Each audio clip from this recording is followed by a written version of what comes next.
So last week, it finally became official that Tszyu will be going after his second title. Well, to be a two-time champion when he's going to be taking on Bakhram Murtazaliev, a guy that we've been talking about quite a bit on this channel over the last years. And finally, he's in what we can say is somewhat of a meaningful fight. He's been a long-time IBF mandatory until he finally got the shot against Tszyu Murtazaliev in a fight I covered. And basically, I was a little bit hard on him. Because he didn't look good. I'm going to go ahead and say the weakest of the champions at 154 pounds. I would even pick Sebastian Fundora to beat him. And to be very honest, despite Fundora's fight against Tszyu, I hate to say it, but I never really rated Fundora that high. The only good thing I took out of that Fundora fight is he actually fought tall and the jab. And maybe he is getting better. But we'll see what's going to happen if he's going to fight Errol Spence, which is supposed to be next year, the beginning of next year, if not this December. And right now it's looking like Errol Spence doesn't really have the passion to fight anymore after the ass beating he got from Terrence Bud Crawford. But anyway, we're going to talk about Tszyu versus Bakhram Murtazaliev for the IBF title. That's become official for October the 19th.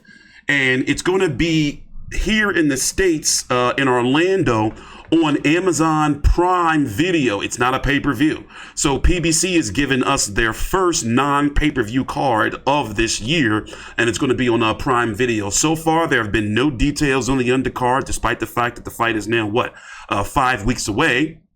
About 6 weeks, 5 weeks away, give or take.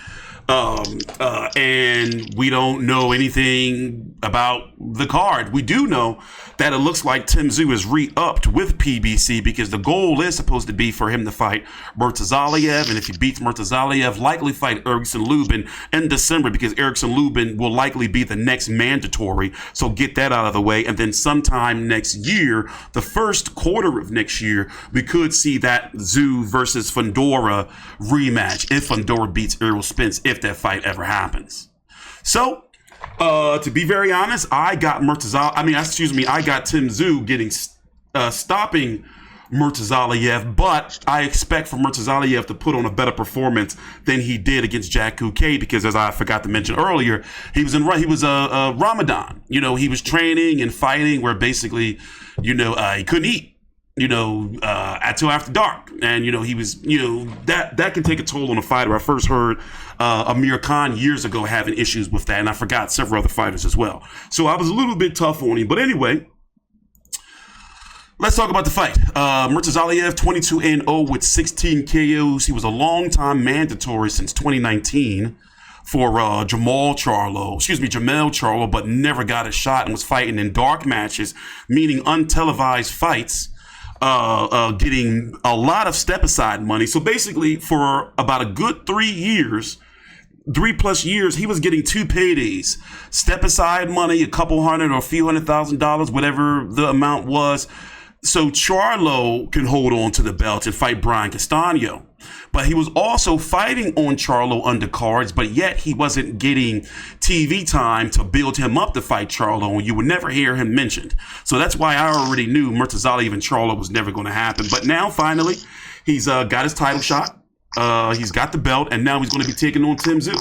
So how do you see this fight going? I got to be very honest. I already said, I got Tszyu slaughtering him.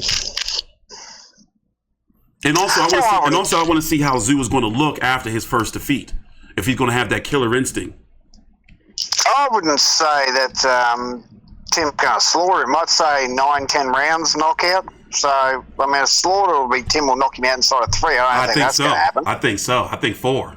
I've seen a lot of knock him out that quick? I've never heard you make a prediction like that ever. Yeah, I've heard, exactly. I'm just not, I told you, we've been covering this guy for years. I was telling you, he's not that good. True. Yeah. You did say he's the weakest of the champions, and Fundora could beat him. And then he went life and death with Tszyu, who's really not that good. Yeah, true.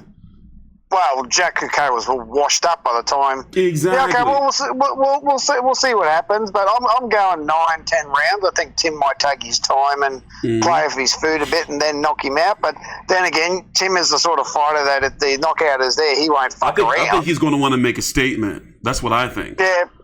Okay. Yeah. That's fair. That's fair. I would agree with that. But yeah, we'll see how it goes. I mean, I've no doubt Tim will beat him and knock him out. It's just a matter of what round. So yeah. By the way, it's as simple as that. Of course, as you all sees know, you guys are going to be paying $70 for this. That's that's no surprise to Australian fans who want to watch Tszyu. Once again, we don't know who's going to be on the undercard, but however, some news that can be mentioned is No Limit Boxing, the promoter of Tszyu. They won the purse bid for Janabek Ali Mahanallah, the 160-pound WBO. And what's the other belt he has again? I think it's the IBF. IBF. Yeah, the WBO and IBF champion in the very dead 160-pound division was supposed to be taken on Andre Mikhailovich. Mikhailovich. Yeah. Mikhailovich. A month and a half ago, and basically Janabek didn't make it to the weigh-in because he was passing out. Me personally, I feel that if you can't make it to the scale, then you should lose your belt. But anyway, Main Event won the purse bid for that. No Limit Boxing won the purse bid for that. And we can hold out hope possibly that we can see this on as a co-feature, 2 title fights on Prime Video here in the States and pay-per-view for you guys, where on the undercard. But it could be unlikely because Big J, we talked about it, months ago about how Main Event and No Limit have all these dates and they've just been putting anything on pay-per-view. So they could also save it for its own event over in Australia. Your thoughts?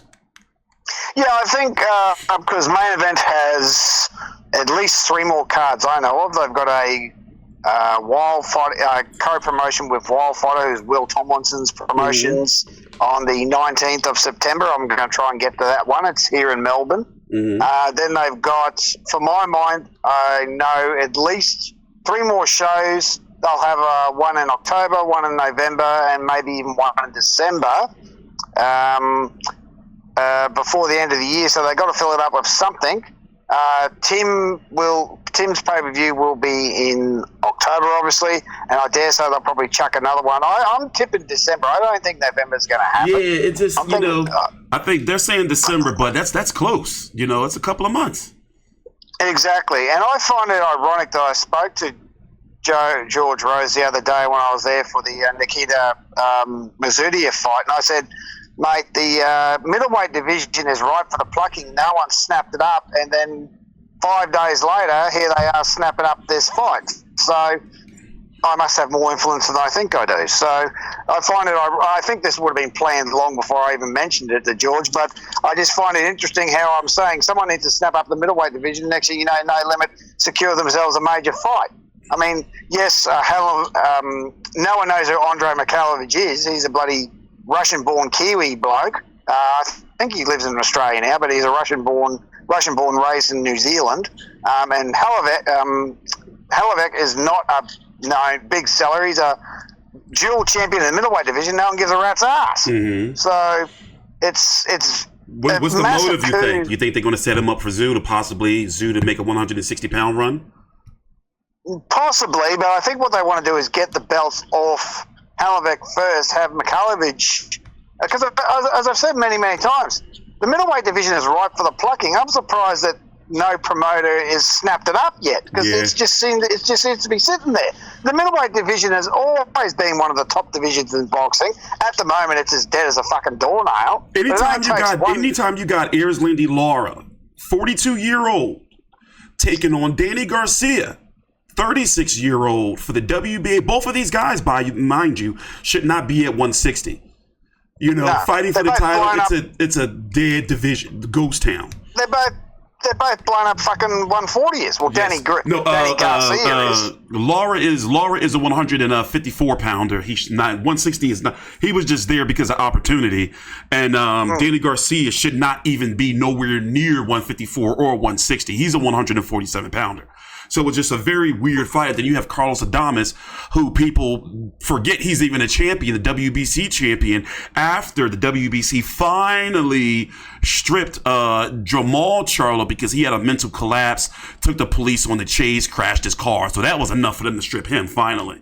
So yeah, but to get back to 154 really quick, let's talk about it. You have Terrence Crawford, who's now the WBA champion, Jamal Charlo saying that he's coming back. And then you have, so you have Fundora, who's the WBC and WBO champion. You have Terrence Crawford, who's the WBA champion and WBO interim champion. The WBO has given Fundora and Crawford 30 days. This was a couple of weeks ago, to come up with a deal, or Crawford's going to be elevated to be the full WBO champion. However, Fundora's team wants him to fight either Errol Spence, and if it's not Errol Spence, it'll likely be probably Dremel Charlo. So it's looking like, and Fundora said numerous times that he wants to fight Terrence Crawford, but his team is steering him away. Now, we've already seen some shadiness from the team of Fundora when they tried to basically, screw Tszyu out of his rematch clause. Well, they didn't try. They fucking succeeded. Yeah, they did. So yeah, how about that? There's no try. They succeeded. They succeeded quite well because the rematch should have already happened by now. Yeah. Well, or it should have been. It should have been coming up. It should have been this October fight, and also exactly. Yeah, or at least November. So yeah, they did screw him out of the championship, and it's looking like right now, Terrence Crawford.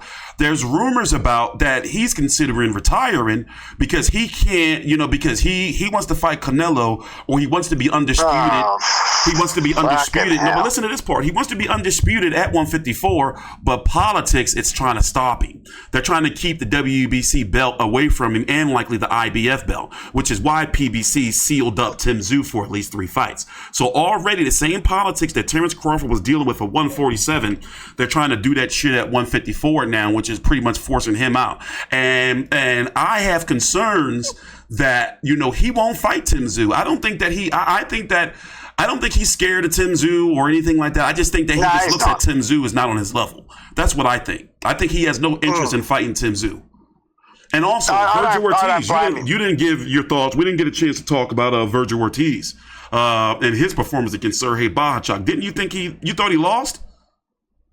Yes, I thought he lost. I mean, how the fuck can a bloke get knocked down twice and still win? Yeah. Reference Alex Winwood, which was our last video we just did. Yeah, I thought Bohachuk won, right? But Virgil Ortiz, I don't think he's any real threat at 154. Similar to Crawford, they're both going to get better in their next fights. But what I am supposed to be. They're supposed to get better in next fights, hopefully. Hopefully, but what I'm tired of hearing is this bullshit about Crawford fighting Canelo. Fuck me, Canelo will murder Crawford. And anyone out there that doesn't think that is a cafe fucking soy boy latte fucking from the way Crawford from the way Crawford looked. I agree. I'm thinking. Here's the thing. I think that Crawford can have a boxing chance, but I don't think he can take that power of a Canelo. I don't. Exactly. Here's a case in point, okay? And for all you cafe latte, soy boy sipping, OnlyFans jerk off motherfuckers that think this is a good fight, you guys are fucking idiots, right? Go and watch Liam Paro versus Brock Jarvis again, and go tell me Crawford versus Canelo is a good fucking idea, right? Crawford will get murdered by Canelo inside of 3 rounds. Oh, I don't know. The same with these. I think these dickheads. Hang on, let me finish. Let me finish. The same with these dickheads that are saying Tank should fight Inoue. Tank will murder Inoue. Yeah. So these fucking idiots, anyone who knows anything about boxing, right, would want nothing to do with these fights because they're one-sided fucking mismatches. Right? There's divisions in boxing for a reason. And any fucking idiot out there that thinks this is a good idea, take your fucking hand off your dick, use your brain, and say this is a fucking mismatch, and some poor bastard's going to get killed. So wake up to your fucking selves. Whatever idiot thinks this is a good idea, fuck you, you're a dickhead. Or sorry, there's my rant for the day. I think that, and you know what, the mentioning Noye just so happens, I was thinking about that the other day when I was watching his fight with TJ Doheny. See, when them punches are different. That's what they have the weight classes for. I seen Noye go life and death with old man Donaire, and Donaire broke his face at 118 pounds. Louis Leary dropped him. So Tank Davis, I cannot see Noye taking a Tank Davis punch. Can't see it. Can't see it. Exactly. And that's the same thing. And it's the same thing wondering about Crawford if Crawford can take a Canelo punch. That's it's hard for me to believe. Now, people are already shitting on Crawford because, you know, they're like, he went the distance with Madrimov, but Madrimov had a big time amateur pedigree. You know, very good, skilled fighter, and also he's a mental fighter where he's doing all that feinting. He's making you think.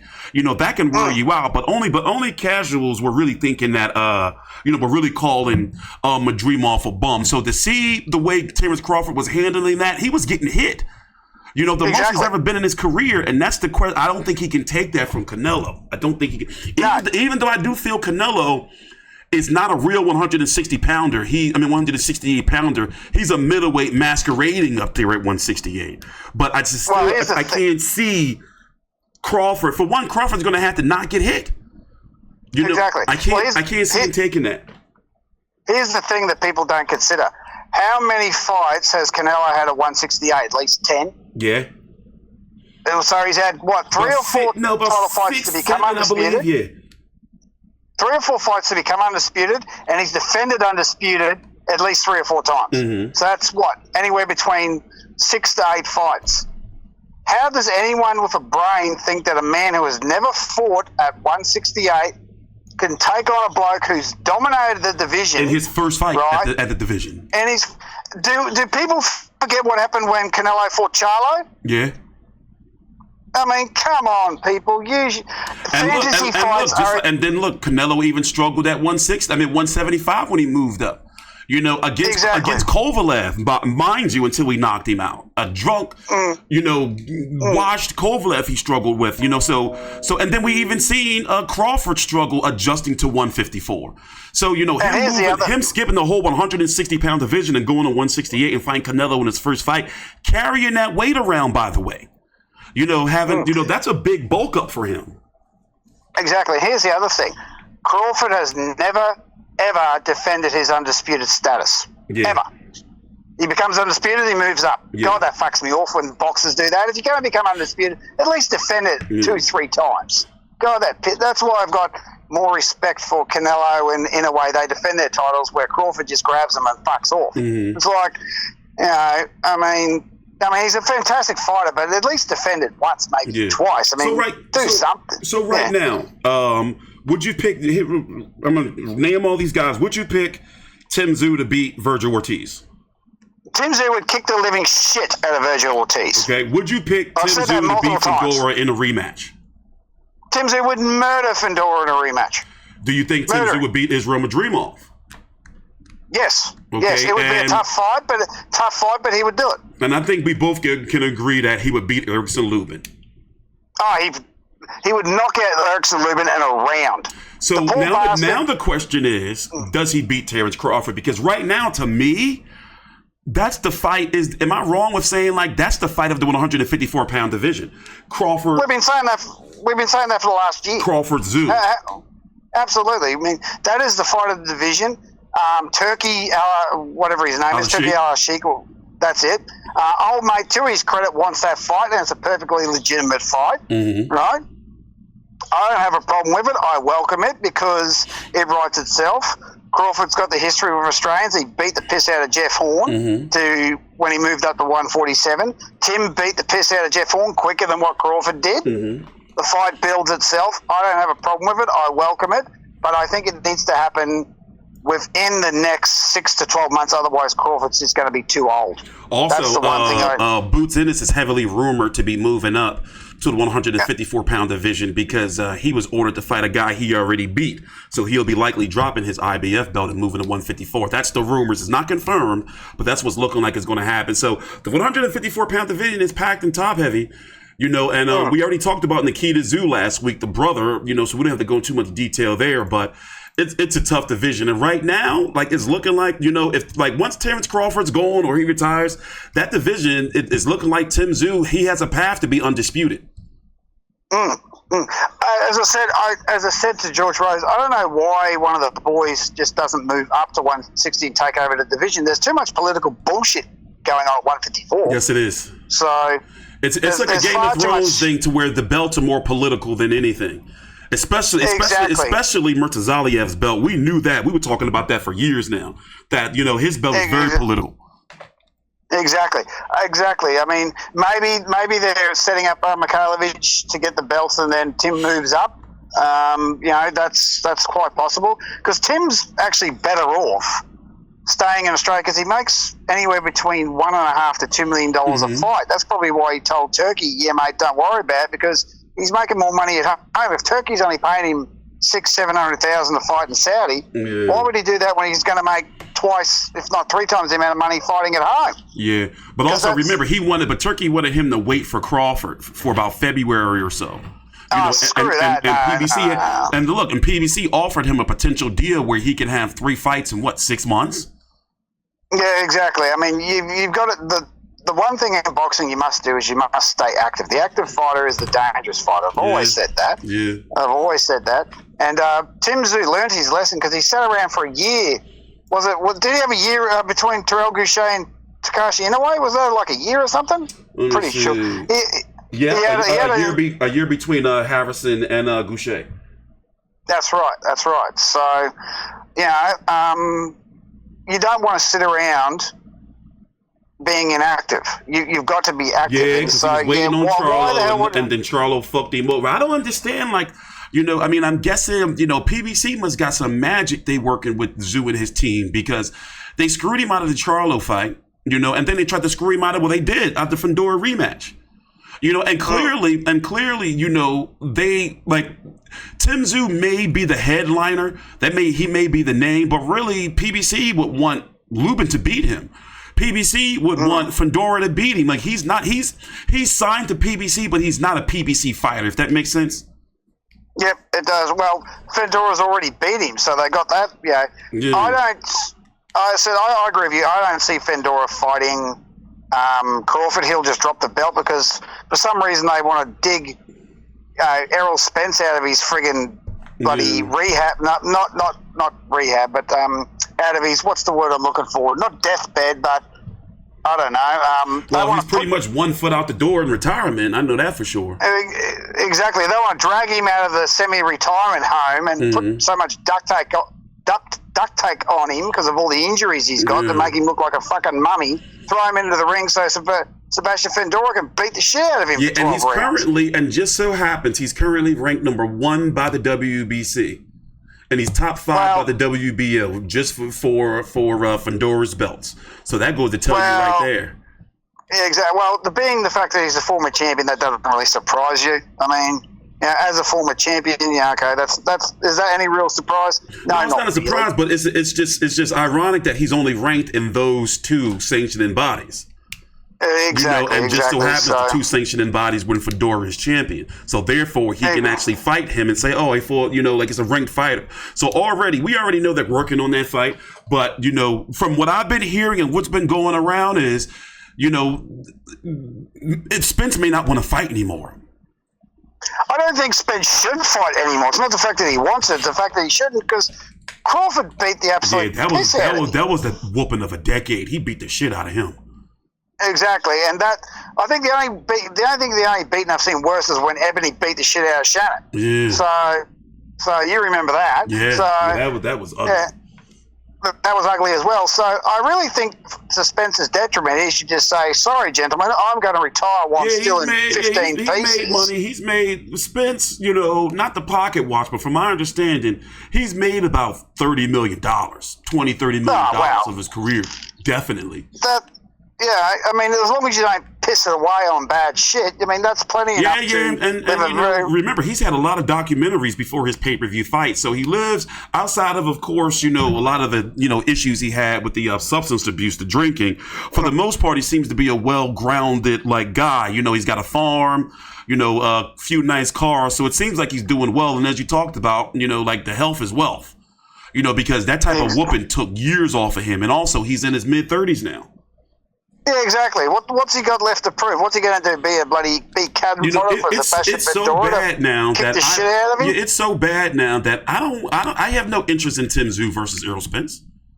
That's not a fight. Don't get me wrong. I'd be like, oh, Tszyu fighting Spence. All right, but it's not going to be like, oh shit, that's a big fight. No, it's a one-sided mismatch. Well, Tim will kick the living shit out of him. Yeah, we do not know what, but PBC, as we talked about, those belts are political. So they need, they need Spence and Fundora to fight, or Charlo and Fundora to fight, or therefore, that's when the politics come in, because you have Vergil Ortiz, who's the interim champion. Sergey Bohachuk is, basically the top five in the WBC, and the top five, 3 of 5 in the WBO, they are not PBC fighters. Heavy political stuff going on right there. So they need Fundora to fight either Charlo or Spence to try to keep those belts in-house. But with that being said, did we miss anything? Closing thoughts? No, I think we covered everything. No, we talked about the undercard. There won't be anything on the undercard. No Limit might throw maybe one or two fighters on their undercard. I doubt it. Off the top of your head, who would it probably be? Like, probably somebody, not Sam Goodman. You think? No. He's got his fight. Speaking of him, he's got his fight teed up with Inoue on Christmas Eve of all bloody dates. Gotcha. In Japan. Yeah. You hadn't heard about that yet? Didn't I tell you that? Yeah, I did. Yeah. So Christmas Eve. Why not just make it New Year's? Why the fuck? That's Japan. That's like around that week. Either New Year's Eve or around Christmas, that's a big week of boxing over there for them. They bring in a lot of money. Yeah, New Year's Eve they do it all the time, and New Year's Eve is fine, but Christmas they've done some Christmas ones before. They've done some before. Okay. Yeah. It's but it's normally the New Year's Eve. Yeah. I'm going to say Christmas. I mean, what is this bloody Rocky IV? Bloody hell. So anyway, but Also, we're going to be doing a preview on that fight. But go ahead, continue. Closing thoughts. I mean, I think Tim will easily take care of Murtazaliev. Then the next fight after that will probably be Lubin, and then he'll probably get his rematch with Fundora, pending that Fundora's still got a belt by then. Fighting Spence, Charlo, don't know about that. If Charlo's at his best, he would easily kick the shit out of Fundora, but it depends on if he's whether at his best or not. And also, Charlo's had some significant layoffs, and he got that beating from Canelo. So Charlo may not be the same. He's got that payday. He may not be the same again. Yeah, exactly. I mean, as I said, does he have the fire in the belly to return to the division? I mean, I don't see Charlo getting back into the ring until the bell goes ding. I don't believe a word Charlo says. He's a compulsive. He's proven he's a compulsive fucking liar. So until he gets in the ring and the bell goes ding, I ain't believing a goddamn word he says. Yeah, them Charlo brothers, man. They, big rise. They're a mess. Fall. They're a mess. Yeah, they're like Bitcoin. They're hot one minute and they're worth shit all the next. Yeah, so. Right. Just straight, their own worst enemies. So with that being said, thanks for watching. Please subscribe. As soon as we get some news on the undercard, I'm sure they're going to announce it sometime the next week. I can say, about the next week or so, because it'll be a month before the fight.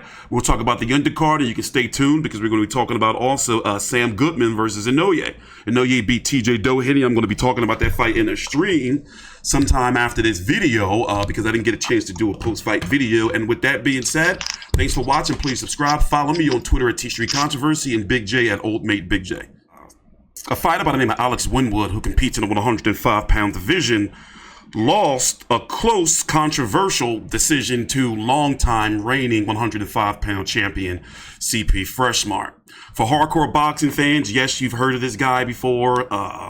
He's been around. He's been a champion. How long, Big J? He's been in the gym about 10 years, right?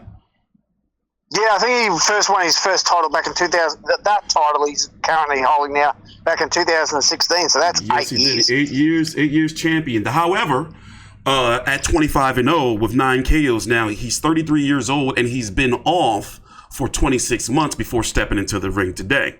Alex Winwood, as you can see here on the screen, is now 4-1.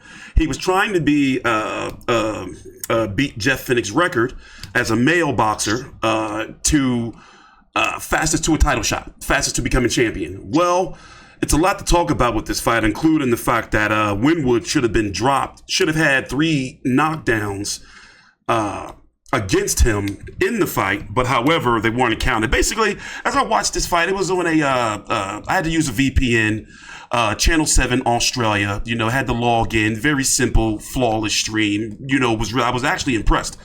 10:14 right now a.m. Eastern Standard Time. I started watching this card around 7:30-ish, give or take. So Saturday morning, cartoons for me. So I really wanted to see Alex Winwood because there's been a lot of buzz around him, especially as a part of like the new blood of Australian boxing. Despite the fact that that division, 105-pound division, and even 108, we don't get a lot of those fights televised really anywhere globally outside of where the fights are normally staged. For example, it's not a division where where we have access to see these guys fight. For example, as I was looking at the rankings here, I don't know who any of these guys are. A Melvin Jerusalem, WBC champion. As you can see, CP Freshmart, he's the WBA champion. Pedro Tataran, the IBF, and Oscar Collazo. However, since we have added Alex Winwood now to our rotation and will likely be covering all of his fights going forward, I'm going to be doing a lot more research on this division, so therefore I can be able to talk and give you guys some genuine thoughts on basically how far he can go in the division and if he can possibly capture another title. So let's talk about the positive. I'm going to say it was at one point in time, it looked like he was about to quit, that he didn't want. I'm not going to say it looked like he was about to quit. It looked like he wanted to quit. Looked like he was mentally broken around round. Where was that knockdown? The egregious one. What round was that? I'm gonna say round 6, and that's when the ref should have stopped it. Hold on, I have it. I'm showing it now. The first knockdown, I think, that wasn't a knockdown, was round 4, and I'm pretty sure the second one, that was no shadow of a doubt, was a knockdown and almost knocked him out, I think was round 6. Yeah, that's what it's looking like. Well, let me say this. From what I've seen, I think this is one of those losses that he's going to grow from and get better from. However, it was risky of his team to push him so fast into a title shot. So I'm going to get your thoughts on the fight. And do you think this was a good experience booster for Alex Winwood going forward? Or do you think it was a bad move by them rushing him up so early? No, I think it was a good experience. I mean, he certainly got a chin. I mean, he took all those shots and kept getting up. So he's got some heart. He's got some guts, that's for sure. I mean, a lot of fighters wouldn't have got up from those shots. So that's something. Was it too early? Well, obviously it was. But the whole intention was to break Jeff Fennick's record. I mean, Jeff Fennick won his first belt in his 7th fight. Alex was in his 5th. But unfortunately, and this has been swept under the rug a little bit, the record's already been broken by a female fighter called Shay Keneally, who won her WBA lightweight title about 6-7 weeks ago on our actual Channel 7 Premier Boxing card in Brisbane. About 6-7 weeks ago in her 5th fight. So Jeff Fennick's record's already been broken.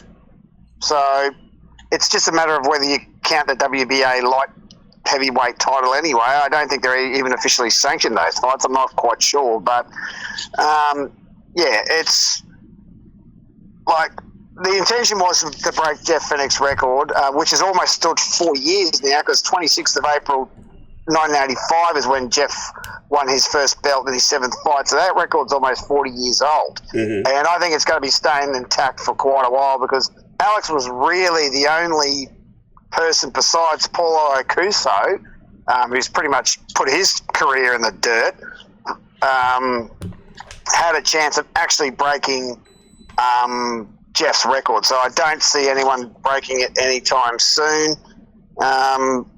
Maybe the two guys, maybe Caitlin Parker, the woman that won the bronze medal in the amateurs from Australia, maybe she might have a half a chance, but at middleweight, I seriously doubt it, because that means she has to run into some pretty good fighters at middleweight. Charlie Senior, what division was he? I think he's featherweight. Yeah, no hope. So I don't think anyone's going to break Jeff Fennick's record anytime soon. This was the guy that everyone thought was going to do it, and unfortunately he was basically outmatched and pretty much got his ass handed to him by a far superior boxer. But what do you expect? Old mate had 6 times the experience and held a belt for 8 years straight. The only thing that was going to work in his favour was that he had 2 years out of the ring, almost 3. Yeah, that was the only thing working in his factor. And he beat the shit out of Alex. I mean, there's no buts and maybes, and they try to screw him on the cards. What a fucking embarrassment that was. Yeah, coming into this fight, CP Freshmart had one fight since 2021, and he's been on a 26-month layoff. So in outrageous amount of inactivity. And as we talked about before we started the video, is at that division, in those lower weight divisions, and you said they mentioned it in commentary as well, you know, he's pretty much a grandpa at 33 years old. He's listed right here on BoxRec at 33 years old. Normally, fighters don't stay in one division their entire career, and he's been able to do it. So the question I have now, oh, and by the way, the scorecards were 113, and two judges 114, 112, which I thought, me personally, was atrocious. It seems like they were doing everything in their power to give Alex Winwood that win, including the referee. That's what it looks like to me. Yeah, fuck, that's fucking embarrassing. I mean, CP Freshman clearly kicked the living shit out of poor Alex. He knocked him down 3 times. How the hell could a fight be that close? I mean, Alex won exactly. I didn't see it being that close. Alex won 3, maybe 4 rounds if he was lucky. And the only reason he won those rounds is because he was on his bike running away from him. So, yeah. I mean, I think he legit won the second round. Mm-hmm. And then after that... that Russ started knocking off for Freshmart. He started catching him with clean shots. Clean left hook. He smashed him with the left hook all night. Yeah, look at his nose. His nose blew up like a balloon. Exactly. So... And then the commentators have the audacity to say, oh, maybe he can get the win. Fuck off. How can you say with a straight face that maybe he'll get the win? Bullshit. Exactly, right? Alex had his hand up, but then again, he knew he lost. You can tell by his He knew he lost. Everyone knew he bloody lost. I mean, it's more embarrassing to think that you've won when you've clearly lost than just to go, yep, I got my ass handed to me. He'll be back bigger and better, and then move on to the next thing, because the intention was to make Alex the next big thing, because you can count the world champions on one hand from WA. Danny Green and Louisa Horton are the only two for my research. I'm pretty sure they're the only two that have ever won world titles, and Danny Green's... Well, let me ask you this. He says he's a 4-time 3-division champion. Now, Danny Green has won the following belts: WBC interim, right? Super middleweight, WBA regular light heavyweight, and IBO cruiser ×2. Do you consider any of those actually a world title? The closest would be the WBC interim. That's it. The regular is just we already know what the WBA was doing. That's the secondary title. So therefore, he had a champion above him as a super champion. So no, I don't consider any of those. The closest would be the interim champion. But it's like, how did you? Well, this was back in 2007. So when did WBA start doing all this regular super bullshit? They have. He won that title. They started. It was Lennox Lewis. I believe when they made the super champion. I believe the first was Lennox Lewis because of mandatory obligations. Basically, okay. I forgot the reason why, but I won't be surprised. That's 25 years ago. Yeah, it's been around for some time. Okay, fair. Yeah, I mean that's the thing that he likes to say, that he's a 4-time 3-division world champion. Like, well, they're all secondary belts. Wild. They're all the interim belt's not a full. Well, exactly, but yeah, I mean, and Louisa Horton, the other one who had a great return after 5 years of inactivity, mind you, she won WBO light fly, so she's a legit champ. But she looked great tonight. Okay. Yeah, she looked real good against what's her name, Vienna Ruiz. Yeah, Viviana Ruiz. Viviana Ruiz. Corrador, I believe. Viviana Ruiz. Yeah. Say that. Yeah, and she won. She dominated the fight. I can't remember what the scores were. Actually, I think they were bullshit cards as well, because one was 97-92, and then I think the other two were 94-95. Okay. She got a knockdown in the second round. There's no way that fight was that close. Yeah. So it's bullshit cards. It was just embarrassing. But Louisa Horton looked great. She come back. She's had one fight in 5 years. You remember she was on the undercard to Charlo Hogan. Yes. That was her last proper fight. And she won that fight, WBC interim minimum weight, atom weight, whatever they want to call it. And she called out, what's the girl, Estrada? Sanesa Estrada. Undisputed champ. Gotcha. That's the one. Yeah, she called her out of the post-fight post-fight interview. I don't think that's going to work. Well, no, it's possible because, it's possible because of there's not that many opponents down there for Estrada. She's been struggling in that aspect so far as well, so she could possibly get the fight.